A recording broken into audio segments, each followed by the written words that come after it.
एक रहस्यमयी जंगल में जहां प्रकृति अपनी खूबसूरती के साथ खतरा भी छुपाए बैठी है, वहां अचानक एक आदमखोर राक्षस जाग जाता है जो आधा पिरान्हा और आधा एनाकोंडा का रूप होता है। ये खून का प्यासा जीव अपने अंडों से छेड़छाड़ होते ही गुस्से में आ जाता है और जो भी उसके रास्ते में आता है उसे बेरहमी से मार डालता है। आज हम 2012 में हवाई द्वीप में हुई एक घटना की कहानी बता रहे हैं, जिसमें एक साइंटिस्ट पिरान्हाकोंडा नाम के भयानक जीव की खोज करता है। वह एक शिकारी, एक कैमरामैन और एक हेलीकॉप्टर पायलट के साथ एक घने और खूबसूरत जंगल की ओर उड़ान भरता है। वहां के लोगों का कहना था कि उन्होंने हाल ही में एक ऐसा जीव देखा है जो पिरान्हा और एनाकोंडा का मिला जुला रूप है, यानी एक बेहद डरावना और खतरनाक जानवर। जब वे लोग जंगल में हेलीकॉप्टर से उतरते हैं तो वैज्ञानिक पायलट से कहता है कि वह वहीं रुके जब तक वह लोग उस राक्षस के अंडों का घोंसला नहीं ढूंढ लेते। तभी थोड़ी देर बाद वैज्ञानिक को आखिरकार उस विशाल जीव का घोंसला मिल जाता है। वह एक महिला से कहता है कि कैमरा लेकर आए ताकि वे अंडों को उनके प्राकृतिक माहौल में रिकॉर्ड कर सकें। रिकॉर्डिंग पूरी करने के बाद वैज्ञानिक एक अंडा उठाकर नमूने के तौर पर एक जार में रख लेता है। उसी समय पानी में बुलबुले उठने लगते हैं और झरने से एक बहुत बड़ा सांप बाहर आता है। जब वह देखता है कि उसके अंडे छेड़े जा रहे हैं तो वह गुस्से में पागल हो जाता है और किनारे पर खड़े शिकारी पर हमला कर देता है। सांप का काटना इतना भयानक होता है कि चारों ओर खून की एक धुंध हवा में फैल जाती है। यह देखकर महिला बहुत डर जाती है और कैमरा गिरा देती है। फिर वह वहां से भागने लगती है, लेकिन कुछ ही दूरी पर वह गिर जाती है और जब उसे कोई रास्ता नहीं दिखता तो वह भी उस राक्षसी सांप का शिकार बन जाती है। इधर सांप का ध्यान भटका होता है तो वैज्ञानिक इस मौके का फायदा उठाकर अंडों वाला जार अपने बैग में छुपा लेता है और धीरे धीरे पास के खुले जंगल की ओर चुपचाप भागने लगता है। उधर पायलट, जो अब तक टीम के लौटने का इंतजार कर रहा था, जंगल से आ रही राक्षस की डरावनी आवाजें सुनकर घबरा जाता है और जल्द से जल्द वहां से निकलने का सोचता है। वह हेलीकॉप्टर स्टार्ट करता है और उड़ने लगता है, लेकिन जैसे ही हेलीकॉप्टर करीब 10 मीटर की ऊंचाई पर पहुंचता है तो राक्षस उस पर हमला कर देता है और अपने मुंह से पकड़कर उसे फेंक देता है। इस टक्कर से हेलीकॉप्टर में जबरदस्त नुकसान होता है और उसे धुआं निकलने लगता है। हेलीकॉप्टर अपनी ऊंचाई खोने लगता है और जमीन पर गिरते ही जोर से फट जाता है, जिससे वह टुकड़ों में बिखर जाता है। तभी कुछ ही मील की दूरी पर एक कैमरा क्रू एक लो बजट हॉरर फिल्म की शूटिंग कर रहा होता है। एक और थकाऊ दिन की शूटिंग के बाद डायरेक्टर शूट खत्म करता है और सबको अंधेरा होने से पहले होटल लौटने के लिए कहता है। उस समय वे लोग कैमरा और बाकी सामान समेट रहे होते हैं और उनके साथ जैक नाम का एक प्रोफेशनल स्टंटमैन भी होता है। वह स्क्रिप्ट लिखने वाली रोज को होटल के बार में डिनर डेट के लिए बुलाता है, जिसे सुन रोज उसका निमंत्रण स्वीकार कर लेती है। लेकिन जाने से पहले वह सेट पर रुककर अपनी स्क्रिप्ट में थोड़ा बदलाव करने लगती है। तभी एक और कर्मचारी वहां आता है और उस चीज को ढूंढने लगता है जो उन्होंने शूटिंग के दौरान इस्तेमाल की थी। जब पूरे सेट पर ढूंढने के बाद वह चीज नहीं मिलती तो वह तय करती है कि वह पास के जंगल में जाकर देखेगी। जैसे ही वह पेड़ों के बीच जमीन पर गिरी हुई वह चीज ढूंढ लेती है और उठाती है, तभी एक विशाल सांप वहां आ जाता है। वह सांप उसे निगलने की कोशिश करता है और उस पर एक चिपचिपा, बदबूदार और बेहद घिनौना पदार्थ फेंक देता है, जिससे वह डर और घृणा से कांप उठती है। वह डर कर वहां से भागने लगती है, लेकिन रास्ते में जब वह एक बांसों के झुरमुट के पास पहुंचती है तो गिर जाती है। गिरने पर उसका पैर फंस जाता है और सांप उसे पकड़कर उसके पैर का निचला हिस्सा चबाकर खा जाता है। हालांकि यह सिर्फ एक शुरुआत होती है। उसका पैर खाने के बाद भी वह सांप शांत नहीं होता और उसके शरीर के बाकी हिस्सों को भी एक ही बार में निगल जाता है। उधर होटल में पहले से ही मौजूद रोज जैक से मिलने के लिए पूल के पास बने बार में जाती है ताकि वे कुछ समय अकेले बिता सकें। लेकिन तभी फिल्म की हीरोइन किम्मी बीच में आ जाती है और दोनों को रोक लेती है। किम्मी चाहती है कि जैक उसकी पीठ पर सनस्क्रीन लगाए। ये बात थोड़ी अजीब और बचकानी लगती है, लेकिन जैक मान जाता है और मदद करता है। उसी दौरान पास की एक कुर्सी पर बैठा एक टूरिस्ट किम्मी को पहचान लेता है और अपनी पत्नी से कहता है कि वह उनके साथ कुछ तस्वीरें ले। किम्मी जिद करती है कि तस्वीरों में जैक भी हो, लेकिन जैक अपनी डेट पर लौटने के लिए उत्सुक होता है, इसलिए वह बिना कुछ कहे वहां से चला जाता है। यह देखकर किम्मी बहुत नाराज हो जाती है। जब जैक अपनी टेबल पर वापस लौटता है तो रोज पहले से ही परेशान दिखाई देती है। वह गुस्से में अपना सामान उठाती है और जैक को अकेला छोड़कर वहां से चली जाती है। उनकी मुलाकात बस एक बीच की कुर्सी पर ही खत्म हो जाती है। उसी समय हम देखते हैं कि एक अजीब और संदिग्ध आदमी कैमरा क्रू को दूर से चुपचाप देख रहा है। दूसरी ओर कुछ किलोमीटर दूर एक महिला पर्यटक अपनी मोटर बोट से झरने की सैर पर निकलती है। वह पास की एक मरीना पर रुकती है और वहां से खूबसूरत झरने तक पहुंचने वाला रास्ता पकड़ती है। जैसे ही वह लड़की पानी में उतरती है तो अचानक एक भयानक जीव जो आधा पिरान्हा और आधा सांप होता है उसके पीछे प्रकट होता है। वह बहुत तेजी से हमला करता है और उस लड़की को एक ही झटके में निगल जाता है। हमला इतना भयंकर होता है कि लड़की का पूरा शरीर गायब हो जाता है और पानी में सिर्फ खून का एक बड़ा लाल तालाब बन जाता है। वहीं दूसरी तरफ जंगल में अकेले भटकते हुए प्रोफेसर लवग्रोव को एक पुराना जंग लगा हुआ ट्रक मिलता है जो एक सुनसान वीरान फैक्ट्री के पास खड़ा होता है। होता है। वह उसमें कुछ जरूरी सामान ढूंढने की कोशिश करता है। जब उसे अंदर कुछ भी जरूरी या उपयोगी नहीं मिलता तो वह ट्रक से बाहर आ जाता है। तभी ट्रक के पीछे से एक महिला अचानक सामने आती है और वैज्ञानिक पर बंदूक तान देती है। वह महिला उसे बंधक बना लेती है और काबू में कर लेती है। वह महिला उसे एक पुराने और टूटे फूटे कारखाने की ओर ले जाती है, जिसे कुछ बदमाशों ने कब्जे में लेकर अपना अड्डा बना रखा है। जैसे ही वैज्ञानिक को वहां लाया जाता है तो वह डाकुओं के लीडर से मिलता है और उसे समझाने की कोशिश करता है कि जंगल में एक खतरनाक और डरावना सांप घूम रहा है जो किसी को भी मार सकता है। लेकिन जैसा कि उम्मीद थी, डाकू उसकी बातों पर विश्वास नहीं करते। वे उसकी चेतावनी को नजरअंदाज कर देते हैं और उसे कारखाने के एक हिस्से में बंद कर देते हैं, जिसे वे जेल की तरह इस्तेमाल कर रहे होते हैं। अब लव ग्रोव को वहीं कैद रखा जाएगा जब तक कि उसका परिवार फिरौती की रकम नहीं दे देता। इस बीच जंगल के बीचों बीच 3 बॉटनिस्ट कई घंटों से एक ऐसे दुर्लभ फूल की तलाश में घूम रहे होते हैं जिसके बारे में कहा जाता है कि उसमें इलाज की ताकत है। जब वे आखिरकार उस फूल को ढूंढ लेते हैं तो उनमें से एक महिला अपनी व्यक्तिगत जरूरत के लिए बाकी समूह से थोड़ी दूर चली जाती है। लेकिन कुछ ही सेकंड बाद जंगल से उस लड़की की जोरदार चीख सुनाई देती है। बाकी दोनों को लगता है कि शायद उसकी दोस्त को मदद की जरूरत है, इसीलिए दोनों वैज्ञानिक जल्दी जल्दी फूल इकट्ठा करते हैं और उसकी ओर भागने की सोचते हैं, लेकिन उन्हें कुछ भी करने का मौका नहीं मिलता। तभी अचानक वह भयानक सांप वहां आ जाता है और उन दोनों महिलाओं के चारों ओर अपने शरीर से घेरा बना लेता है। सुबह सुबह वह राक्षसी सांप एक ही झटके में दोनों को निगल जाता है। उधर वह पर्यटक जोड़ा जिसने एक दिन पहले किम्मी के साथ फोटो खिंचवाई थी, अब एक रास्ते से होते हुए द्वीप के एक सुनसान और निर्जन समुद्र तट की ओर जा रहा होता है। जैसे ही वे वहां पहुंचते हैं, पति पत्नी सीधा समुद्र में खेलने लगते हैं। थोड़ी देर बाद वह व्यक्ति एक पेड़ की ओर जाता है ताकि अपना निजी काम कर सके और उसकी पत्नी फिर से समुद्र में चली जाती है। जब वह आदमी खुद को हल्का कर रहा होता है तभी उसे जंगल से कुछ अजीब आवाजें सुनाई देती हैं और जैसे ही वह जरा भी सोच नहीं पाता, वह डरावना सांप अचानक उसके पीछे प्रकट होता है, उसे पेड़ से टकराकर मार डालता है और फिर उसका शरीर खा जाता है। उधर जब पत्नी अपने पति को काफी देर तक नहीं देखती तो वह उसे पुकारने लगती है, लेकिन उसे कोई जवाब नहीं मिलता। दूसरी तरफ रोज और जैक अपनी असफल डेट के बाद फिल्म के सेट पर वापस लौटते हैं, लेकिन वहां पहुंचकर उन्हें पता चलता है कि निवेशकों ने इस फिल्म से हाथ खींच लिया है, इसलिए स्टूडियो ने फिल्म को बीच में ही बंद करने का फैसला किया है। ये सुनकर सभी कर्मचारी बहुत निराश हो जाते हैं और होटल लौटने के लिए अपना सामान पैक करना शुरू कर देते हैं। इसी बीच एक अभिनेत्री जो जंगल के बीच में किसी सीन की प्रैक्टिस कर रही होती है, वह अचानक सामने खड़े एक विशाल सांप को देखकर डर जाती है और वहां से भागने लगती है, लेकिन कुछ ही दूरी पर एक और सांप सामने आ जाता है और उसे चारों तरफ से घेर लेता है। हाँ, आपने सही सुना, अब सिर्फ एक नहीं बल्कि 2 खतरनाक और भूखे सांप शिकार के लिए तैयार हैं। दोनों राक्षसी सांप एक ही समय पर उस महिला पर हमला कर देते हैं और उनकी जबरदस्त ताकत के कारण वह बेचारी अभिनेत्री दोनों के बीच बुरी तरह कुचल जाती है। लेकिन इसके बाद दोनों सांप आपस में लड़ने लगते हैं क्योंकि दोनों को अपना शिकार नहीं मिल पाता और वे एक दूसरे से छीनने की कोशिश करते हैं। उधर होटल लौटते समय कैमरामैन की टीम को सड़क के बीच में खड़ी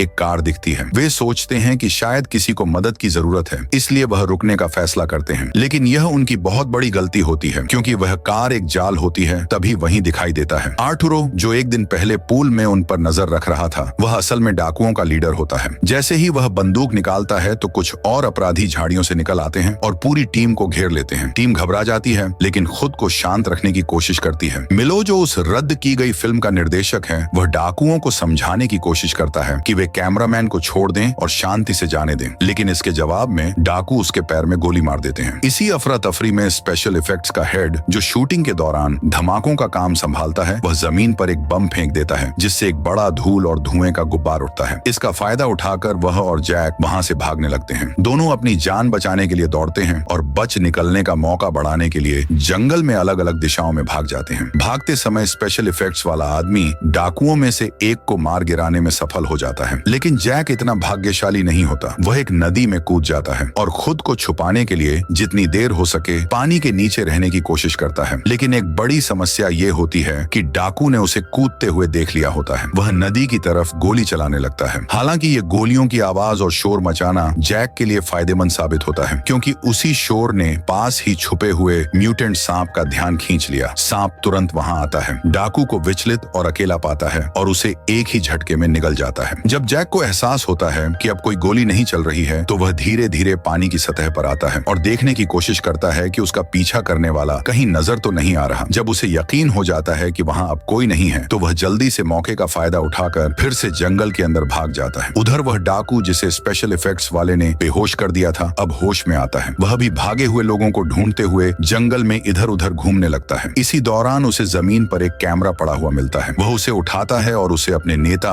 आर्थुरो के पास ले जाने का फैसला करता है। जब आर्थुरो कैमरे में रिकॉर्ड किए गए वीडियो देखता है तो उसमें एक ऐसा फुटेज मिलता है जिसमें देखा जा सकता है कि कैसे प्रोफेसर लवग्रोव के साथ आया शिकारी एक विशाल सांप का शिकार बन गया था। ये वीडियो देखकर आर्थुरो सोचता है कि यह बात पाइक को दिखानी चाहिए। इसके बाद वह सभी कैदियों को एक गाड़ी में बैठाता है और अपने गुर्गों के साथ उन्हें लेकर कारखाने की ओर निकल जाता है। वह वहां जाकर कैदियों को उस वैज्ञानिक के साथ बैठा देता है और कैमरा अपने बॉस पाइक को दे देता है। जब पाइक रिकॉर्डिंग देखता है तो उसे समझ आता है कि वैज्ञानिक के पास जो अंडा था जिसे वह कछुआ समझ रहा था असल में वह पिरान्हाकोंडा नाम के खतरनाक जानवर का अंडा है। वह सोचता है कि यह कोई कीमती चीज है और अब वह उसे ब्लैक मार्केट में बेचने की योजना बनाता है। इसी बीच प्रोफेसर लवग्रोव कैमरामैन को उस जानवर के बारे में बताता है कि वह कितना खतरनाक है और कैसे वह पहले भी लोगों को मार चुका है। फिर आर्थुरो वहां आता है और सभी कैदियों को बाहर ले जाता है। वह एक वीडियो रिकॉर्ड करता है जिसमें वह फिल्म स्टूडियो से फिरौती की रकम मांगते हैं, लेकिन जब सबका ध्यान थोड़ी देर के लिए बढ़ता है तो रोज इस मौके का फायदा उठाती है और वहां से भाग जाती है। एक नकाब पहने डाकू उसके पीछे भागता है और रोज जंगल के अंदर दौड़ने लगती है। भागते भागते कुछ ही मिनटों में फिल्म की स्क्रिप्ट लिखने वाला लेखक एक जगह फिसल कर गिर जाता है और वह जगह एक विशाल एनाकोंडा के घोंसले जैसी होती है जिसमें दर्जनों चिपचिपे अंडे पड़े होते हैं। तभी डाकू उसे पकड़ लेता है, लेकिन किस्मत से वह बच जाता है क्योंकि अचानक वही खतरनाक और बड़ा उत्परिवर्ती सांप वहां आ जाता है। सांप डाकुओं को घेर लेता है और उन्हें खा जाता है। रोज किसी तरह वहां से निकलती है और फिर से कारखाने की ओर भागती है। वह डाकुओं को चेतावनी देने की कोशिश करती है कि पास में एक खतरनाक राक्षस है, लेकिन वे उसकी बात नहीं सुनते और उसे दोबारा कैदियों के पास ले जाते हैं। उसी समय जैक और सुपरवाइजर कारखाने को ढूंढ लेते हैं। वे दूरबीन से कारखाने में चल रही हलचल को देखते हैं। फिर वे एक गार्ड को पकड़ लेते हैं, उसकी बंदूक छीन लेते हैं और प्लान के मुताबिक आगे बढ़ते हैं। सुपरवाइजर धीरे धीरे जगह जगह बम लगाने लगता है। दूसरी तरफ जैक रास्ते में जो भी डाकू मिलते हैं उनसे लड़ता है और उन्हें खत्म करता है। आखिरकार वह कैदियों को ढूंढ लेता है और उन्हें कार तक ले जाता है ताकि सब भाग सकें। जब वे सभी खुले मैदान में पहुंचते हैं तो मिलो खुद पीछे रुकने का फैसला करता है और डाकुओं का सामना करने के लिए तैयार हो जाता है। बाकी सभी लोग कार स्टार्ट करने की कोशिश करने लगते हैं, लेकिन गोलियों की आवाज से वह विशाल सांप वहां आ जाता है। उसे देखकर डाकू उस पर गोलियां चलाते हैं, लेकिन उनका कोई असर नहीं होता। सांप बहुत ताकतवर होता है और पाइक की प्रेमिका को एक ही बार में निगल जाता है। उसी समय सुपरवाइजर राक्षस को मारने के लिए बम को एक्टिव करता है, लेकिन बम का असर उस पर नहीं पड़ता, बल्कि बम के धमाके से गिरा मलबा सुपरवाइजर पर आ गिरता है और उसकी मौके पर ही मौत हो जाती है। जैसे ही वे कार स्टार्ट करने में सफल होते हैं, कैमरामैन और बाकी लोग वहां से भागने लगते हैं, लेकिन सांप और पाइक दोनों उनका पीछा करते हैं। इस भाग दौड़ में उन्हें पता चलता है कि यह राक्षस न सिर्फ बड़ा है बल्कि बहुत तेज भी है। भागते लोगों को आसानी से ओवरटेक कर लेता है। वह उनके सामने आकर रास्ता बंद कर देता है, जिससे सबको गाड़ी रोकनी पड़ती है। उसी समय पीछा कर रहा एक डाकू भी वहां पहुंच जाता है। वह एक मिसाइल लॉन्चर निकालता है और सीधे सांप के बड़े सिर पर हमला कर देता है। जैक मौके का फायदा उठाकर कार तेज चलाता है और विस्फोट से बाल बाल बचता है। अब लगता है कि राक्षस मर गया है, लेकिन मामला इतना आसान नहीं होता। जब जैक कार के डैशबोर्ड की तरफ देखता है तो उसे पता चलता है कि पेट्रोल खत्म होने वाला है। इस वजह से उसे कार रोकनी पड़ती है। जैक नीचे उतरकर देखता है कि क्या हुआ। तब उसे पता चलता है कि एक गोली पेट्रोल टैंक को लग गई थी, जिससे सारा पेट्रोल बह गया। तभी वैज्ञानिक को याद आता है कि जंगल के बीच एक घाट है जहां हमेशा वो लोग नाव छोड़ते हैं जो ट्रैकिंग यानी लंबी पैदल यात्रा करने आते हैं। इसीलिए अगर वे उस घाट को ढूंढ लें तो जंगल से बाहर निकल सकते हैं। अब जब सबको रास्ता पता चल गया तो पूरा ग्रुप नदी के किनारे किनारे चलने लगता है ताकि भारी गोलीबारी के बाद भी घाट तक पहुंचा जा सके। इसी बीच मिलो, जो किसी तय दिशा में नहीं जा रहा था, चलते चलते एक समुद्र तट तक पहुंच जाता है। वहां एक महिला अब भी अपने पति का इंतजार कर रही होती है। मिलो उसे सांप के बारे में बताता है और कहता है कि उन्हें तुरंत यहाँ से भाग जाना चाहिए, लेकिन महिला उसकी बातों पर यकीन नहीं करती और अपने पति को ढूंढती रहती है। फिर मिलो उसका पीछा करता है और दोनों चलते चलते उस घोंसले तक पहुंच जाते हैं जहां बहुत सारे अंडे रखे होते हैं। इतने सारे अंडे देखकर मिलो को समझ आ जाता है कि यह उसी खतरनाक सांप का घर है। वह महिला को फौरन यहाँ से भागने के लिए कहता है, लेकिन महिला को गुस्सा आ जाता है क्योंकि उसे लगता है कि शायद इसी सांप ने उसके पति को खा लिया है। गुस्से में वह जमीन से एक मोटी लकड़ी की टहनी उठाती है और सांप के अंडों को तोड़ना शुरू कर देती है। उसी वक्त वह विशालकाय सांप अचानक वहां आ जाता है और एक ही झटके में मिलो को निगल जाता है। उसका सिर्फ एक पैर ही जमीन पर बचा रह जाता है। ये सब देखकर महिला सदमे में चली जाती है, लेकिन सांप को गुस्सा आ जाता है क्योंकि उसके अंडे नष्ट किए जा रहे थे और वह महिला के पूरे ऊपरी शरीर को एक ही बार में खा जाता है। उधर जंगल में जो अच्छे लोग बचे थे वे काफी देर तक पैदल चलने के के बाद आखिरकार उस मरीना तक पहुंच जाते हैं जहां पहले एक महिला थी जिसे झरने पर सांप ने खा लिया था। वहां उन्हें उसकी नाव मिल जाती है और वे सब उस नाव में चढ़ना शुरू कर देते हैं। जब प्रोफेसर लवग्रोव रोज को अपना बैग देते हैं तो उस बैग में रखा अंडे वाला डिब्बा